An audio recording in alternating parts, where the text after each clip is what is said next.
అందరికీ నమస్తే. ఫౌజీ టీమ్ ఒక అఫీషియల్ పోస్ట్ అయితే వదిలారనమాట ప్రభాస్ గారిది, కానీ ఫేస్ అయితే కనిపించట్లేదు.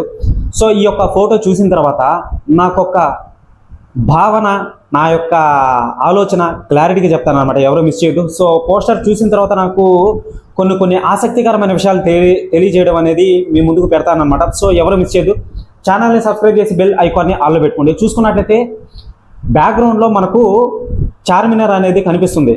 అది నాశనం అయిపోయి పొగ వస్తూ చాలా రకాలుగా రోడ్డు అంతా మంటలు వస్తూ చాలా ఇదిగా అయితే కనిపిస్తుంది అనమాట. పోస్టర్ మొత్తం చూసుకున్నట్లయితే కొన్ని కోడ్స్ ఉన్నాయి, సాంస్క్రిట్ అయితే ఉందన్నమాట, అదే హిందీ. ఓకే, సో మన ప్రభాస్ గారు చూసుకున్నట్లయితే ఒక కడ్బన్ని వేసుకొని, ఒక పంచి లాంటిది ఒకటి వేసుకొని, రెండు చేతుల్లో గన్స్ పట్టుకొని, శరీరం మొత్తం బ్లడ్ అయి ఉంటుంది. ఆయన ముందుకు నడుస్తూ వస్తుంటాడు అనమాట. ఓకే, సో బాడీ కట్అవుట్ చూసుకున్నట్లయితే ప్రభాస్ గారిదేనండి, అది ఎటువంటి డౌట్ అయితే లేదు, వీళ్ళు అఫీషియల్గా తెలియజేశారు కాబట్టి. రెండు చేతుల్లో రెండు సరైన గన్లు అయితే ఉన్నాయన్నమాట. సో మరి అదేంటో మనం మూవీ చూసిన తర్వాతే డిసైడ్ అవ్వాలి. ఇక చూసుకున్నట్లయితే కింద చాలామంది బెటాలియన్స్ సంబంధించిన ఆర్మీ వాళ్ళు పడిపోయి ఉన్నారనమాట. ఇది 1980, 1990లోనా లేకపోతే 1985లో జరిగిందో స్టోరీని తీసుకొని వచ్చి చేస్తున్నారన్నమాట, కరెక్ట్గా తెలీదు. ఇక చూసుకున్నట్టయితే ప్రభాస్ గారి వెనకాల ఒక అతను జంగువ వేసుకొని, పంచి కట్టుకొని, నార్మల్ మనిషితో కర్ర పట్టుకొని వెళ్తున్నాడు అనమాట. మీకు సైకలాజికల్గా ఇక్కడే ఒక చిన్న హింట్ అనేది కావాలి మనకు, ఓకేనా? సో ఒక అతని దగ్గరేమో 2 గన్స్ ఉన్నాయి, రక్తపాతం అనేది సృష్టించాడనమాట. అదే ఎవరో మీకు తెలిసిందే, ప్రభాస్ గారు. ఇంకొక అతని దగ్గర శాంతియుతంగా గాంధీ తాత ఎలా ఉంటాడో ఆ లుక్లో ఉన్నాడనమాట. అతనికి ఒక బట్టతల కూడా ఉంది, సో దాన్ని కూడా గుర్తించండి మీరు. సో అదనమాట. చూసుకున్నట్లయితే ఆయన చేతిలో ఒక కర్ర అయితే ఉంది, ఒక అతని చేతిలో అయితే గన్స్ ఉన్నాయి, ఇంకొక అతని చేతిలో కర్ర అయితే ఉందన్నమాట. ఇంకొక అతను శాంతియుతంగా ఉన్నాడు, ఇంకొక అతను మరీ రగ్గుడుగా ఉన్నాడు అనమాట చూసుకున్నట్లయితే. ఓకే, సో తనకంటూ ఒక బెటాలియం అనేది ఉంది. మీరు గమనించినట్లయితే ఆ యొక్క పోస్టర్లో ఒక ట్యాగ్ లైన్ అనేది ఇచ్చారనమాట. బ్రదర్, సినిమా ఎలా ఉండబోతుందా అని చెప్పి ఒక చిన్న హింట్ అనమాట. అది ఏంటంటే నేను చదివి వినిపిస్తాను మీకు, చూడండి. ఏ బెటాలియన్ హూ ఫైట్స్ అలౌన్ అని అంటే, నాకు తెలిసిన వేలో నా భావనతో నేను చెప్తాను అనమాట. తన బెటాలియన్తో కాకుండా ఒక్కడే వెళ్ళి అవతల వాళ్ళని మట్టి కలిపించి, ఓకేనా, మట్టి కలిపించి వాళ్ళతో పోరాడి యుద్ధం చేసి గెలిచి వచ్చేవాడినే ఆ విధంగా పిలుస్తారనమాట. ప్రస్తుతానికి ట్యాగ్ లైన్ అనేది వైరల్ అవుతుంది భయంకరంగా. ఇక చూసుకున్నట్లయితే పోస్టర్లో కొన్ని సాంస్క్రిట్ పదాలు ఉన్నాయి, కనిపించకుండా హైడ్లో ఉన్నాయన్నమాట. కొన్ని నెంబర్స్ కోడ్లు అయితే ఉన్నాయన్నమాట, అవి రివర్స్లో ఉన్నాయన్నమాట. ఓకేనా, సో అవి ఏంటంటే తన బెటాలియన్కి కోడ్స్ అనమాట అవి. ఓకే, కోడ్స్ అనమాట. ఫౌజీ అంటే మీకు తెలిసిందే, అది ఈరోజు ఇండిపెండెన్స్ డే కాబట్టి ఆగస్టు 15న ఈరోజు ఎందుకు వదిలేయారంటే, సో ఆల్రెడీ ప్రతి ఒక్కరికి దేశభక్తి అనేది మన ఇండియాలో ప్రతి ఒక్కరికి ఇక్కడ దాకా నిండిపోయి ఉంటుంది, కుతికిల దాకా. సో ప్రభాస్ గారు బ్రిటిష్ వాళ్ళతో పోరాడతాడు అని చెప్పి ఆల్రెడీ ఇంతకు ముందు వచ్చిన రూమర్స్ ప్రకారంగా చూసుకున్నట్లయితే ఈ రోజే వదలడం మంచిది. ఎందుకంటే ఈ యొక్క పోస్టర్ మీద అంత హైప్ అనేది వస్తుందన్నమాట. అది కాకుండా ప్రభాస్ గారు నార్మల్గా తన డీపీ మార్చాడంట కదా, సో అదొకటి బాగా వైరల్ అయిపోయిందనమాట. ఇక చూసుకున్నట్లయితే ప్రభాస్ గారికి ఆ యొక్క పర్సన్ ఎవరైతే ఉన్నారో, ప్రభాస్ గారు ముందు వస్తుంటాడు, అతను వెళ్తూ ఉంటాడు అనమాట వెనక సైడ్. ఇతనికి ఉన్న బంధం ఏంటి, అసలు అక్కడ యుద్ధం ఎందుకు జరిగింది, అక్కడ చూసుకున్నట్లయితే ఇంతకు ముందు వదిలేరు ప్రభాస్ గారు ఒక బండ మీద కూర్చొని చాలా మంది చనిపోయి ఉంటారు అన్నమాట. సో ఆ పోస్టర్ మీద చాలా ట్రోల్స్ అనేటివి వచ్చాయి. అది నార్మల్గా ఏదో క్రియేట్ చేశారు అది ఇది అని చెప్పి మనం అయితే ఎంకరేజ్ చేయము అలాంటివి. సో ఈ యొక్క పోస్టర్ చూసుకున్నట్లయితే ఒరిజినల్ విఎఫ్ఎక్స్, ఒరిజినల్ CGIతో నార్మల్గా ఆ యొక్క పోస్టర్ అనేది, ఆ యొక్క కలర్ కోటింగ్ కానీ మొత్తంగా నీట్గా కనిపిస్తుంది అనమాట. ఎటువంటి మార్పులు అయితే, ఎటువంటి ఇదైతే లేదు, చాలా బాగుంది, నాకు భలే నచ్చింది అనమాట అన్నిటికన్నా ఈ యొక్క పోస్టర్ అనేది. సో ఈ యొక్క పోస్టర్ని చూడగానే ఒక ఫీల్ అనేది వస్తుంది అనమాట. ఇప్పుడు చాలా మంది చాలా రకాల ఒక పెయింటర్ని పెయింటింగ్ చూడగానే, ఆ పెయింట్ ఫోటోని చూడగానే కొన్ని వైబ్స్ అయితే వస్తాయి మనకు మైండ్లో, ఒక ఎలివేషన్స్ అనేవి వస్తాయి అనమాట.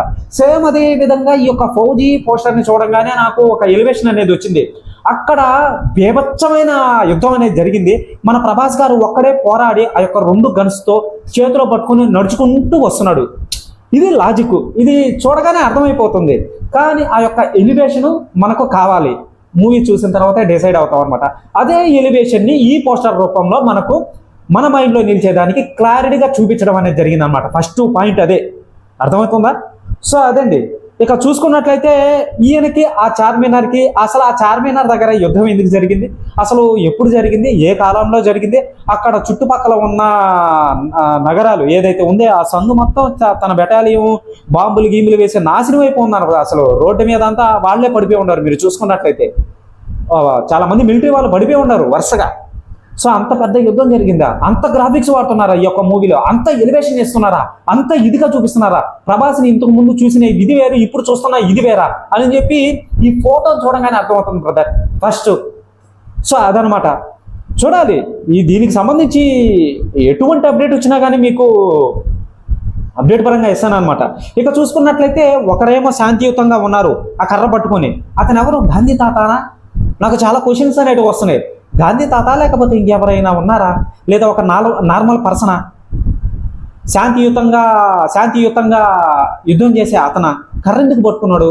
సో ఇక్కడ లాజిక్ ప్రకారంగా చూడండి, ఇక్కడ ఏంటంటే ఆ పోస్టర్లో ఒకరు కర్ర పట్టుకున్నారు, ఒకరేమో గన్ను పట్టుకున్నారు అనమాట. గన్ను పట్టుకున్నాడేమో విధ్వంసాన్ని సృష్టిస్తాడు ఆ మూవీలో పోస్టర్లో చూస్తున్నట్లయితే. ఇంకొక అతనేమో కర్ర పట్టుకున్న అతను జంగు వేసుకున్నాడు, పంచి కట్టుకున్నాడు అనమాట. అతనేమో శాంతియుతంగా పోరాడడానికి ఏమన్నా వెళ్తున్నాడా, లేకపోతే అసలు యుద్ధాలు ఏమొద్దు, మనం మౌనంగా ఉంటే వాళ్ళే కాముగా ఉంటారు అని చెప్పి మంచి మాటలు చెప్పేదానికి ఏమన్నా వచ్చాడా? ఏం చెప్పి వెళ్తున్నాడు ప్రభాస్ గారికి అక్కడి నుంచి? అసలు ఆ రక్తపాతం ఎందుకు జరిగింది? ఇలాంటి క్వశ్చన్స్ అనేవి ఉన్నాయన్నమాట. ఇవి నాకు ఒక ఇదనే తెలుసు, కానీ మూవీ చూడకముందే మనం అలా చెప్పకూడదు. సో అదనమాట, ఓకేనా? ఇంకో విధంగా కూడా అనుకోవచ్చు కదా. సో అది ఇక చూసుకున్నట్లయితే ఈ యొక్క ఫోటో అనేది మంచి వైబ్ అనేది ఇస్తుంది.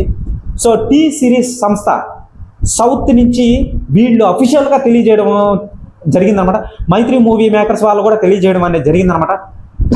అనురాగుపుడి గారు ప్రభాస్ గారితో ఒక కొత్త వైబ్ని మనకైతే తీసుకురావాలని చెప్పి చూస్తున్నాడు. ప్రభాస్ గారి స్టైలు, స్వాగు, ఆ యొక్క స్ట్రక్చర్ చూస్తున్నట్లయితే అసలు నెక్స్ట్ లెవెల్లో ఉంటాడేమో అని చెప్పి ఊహాగమనాలు నాకైతే అంచనాలు పెరిగిపోతున్నాయి బాగా బేభత్సంగా. ఆ పోస్టర్ని చూసే చెప్తున్నా మీకు నేను. సో అదనమాట, మామూలుగా లేడబ్బా, బేభత్సంగా ఉన్నాడు. ఇంతకుముందు పోస్టర్లో కూడా సో కూర్చో ఉంటాడు బండ మీద, చాలా వరకు వాన వస్తుంటుంది, బ్లడ్ పడుతూ ఉంటుంది అనమాట. బ్లడ్ అంతా అయి ఉంటుంది తన ఒంటి మీద. సో ఇక్కడ చూసుకున్నట్లయితే అసలు నిజంగానే రక్తపాతం జరిగిపో మనోడు వస్తున్నాడు అందరిని ఓడించి అని చెప్పి క్లారిటీగా తెలుస్తుంది అనమాట. అక్కడ చూసుకున్నట్లయితే చాలా వరకు బండులు కానీ వాహనాలు కానీ చాలా మంది బెటాలియన్ కానీ చనిపోయి పడిపోయి ఉన్నారు, కాలిపోయి పడిపోయి ఉన్నారనమాట. అక్కడున్న నగరం ఏదైతే ఉంటుందో చుట్టుపక్కల, చార్మినార్ చుట్టుపక్కల ఏదైతే, అసలు చార్మినార్ని ఎందుకు చూపించారబ్బా, నాకు అదే అర్థం కావట్లేదు. సో అక్కడ ఏ బ్యాక్డ్రాప్లో వస్తుంది ఈ యొక్క మూవీ అనేది? చార్మినార్, అక్కడ నవాబులు చాలా మంది ఉంటారనమాట. సో వాళ్ళకి సంబంధించిందా ఇక్కడ నార్మల్గా హిందువులు ఆ యొక్క జంగం అనేది వేస్తుంటారు నార్మల్గా. సో జంగమేనా దాని పేరు, ఏదో కరెక్ట్ క్లారిటీగా తెలీదు, తప్పులు ఉంటే క్షమించండి, ఓకేనా? సో హిందువులు, ముస్లిమ్స్ చాలా మంది నవాబులు పాలించే సంస్థ అది అక్కడ చార్మినార్ దగ్గర. సో అక్కడ అసలు బ్రిటిష్ వాళ్ళు ఎందుకు వచ్చారు, అసలు ఏం జరిగింది అక్కడ అసలు హైలైట్ ట్విస్ట్ ఏంది? ఇప్పుడు చూసుకున్నట్లయితే ఇటీవల అవుతున్న పోస్టర్లో కూడా చాలా మంది పడిపోయి ఉంటారు అనమాట. అసలు మామూలుగా వదలట్లేదు. ఈ యొక్క ఫౌజీ గురించి రక్తపాతంగా చూపిస్తున్నాడు ప్రభాస్ని. అనురాగుపూడి గారు ఏం ట్రై చేస్తున్నాడో ఏంటో కానీ నాకైతే అర్థమే కావట్లేదు. ఫస్ట్ మామూలుగా చూపించట్లేదు ప్రభాస్ గారిని, బేపచ్చంగా చూపించేస్తున్నాడు అనమాట. నాకు రోజు రోజుకి అసలు ఏం జరుగుతుందిరా బాబు, ఏం చేస్తున్నారా వీళ్ళు అని చెప్పి ఒక క్వశ్చన్గా వస్తుంది అనమాట. చూస్తూ ఉండండి బ్రదర్, నిజంగా నాకు అనిపించిన వైబ్ అయితే ఏదైతే ఉంటుందో, ఇప్పుడు నేను ఒకటే చెప్తానండి, ఏదైనా ఒక వస్తువు చూడగానే ఒక వైబ్ అనేది రావాలి మైండ్లో, అరే ఏంట్రా ఇది అని. సో ఆ పోస్టర్ చూడగానే నాకు ఒక ఎలివేషన్ అనేది పడింది. అరే ప్రభాస్ గారికి కంపల్సరీ ఈ యొక్క పోస్టర్కి అక్కడ ఉన్న మూవీలో ఉన్న ఏదో ఒక సీను ఈ సీన్కి ఆ సీన్కి సింక్ అయినప్పుడు ప్రభాస్ గారికి మామూలు ఎలివేషన్ ఉండదురా బాబు.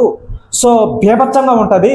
ఎందుకంటే అక్కడ నగరం మొత్తం నాశనం అయిపోయిందబ్బా, నగరం మొత్తం నాశనం అయిపోయింది. అసలు అక్కడ హాలీవుడ్ లెవెల్లో తీస్తున్నారా ఏంటో నాకు అర్థం కావట్లేదు. ఆ పోస్టర్ అలాగే ఉంది, ఆ వైబ్ అలాగే కనిపిస్తుంది నాకు అసలు. సో ఇదండి అప్డేట్ అనేది.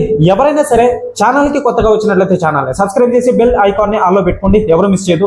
అన్నట్టు మర్చిపోయానండి, కొత్తగా ట్రై చేస్తున్నాడు అనమాట ప్రభాస్ గారు.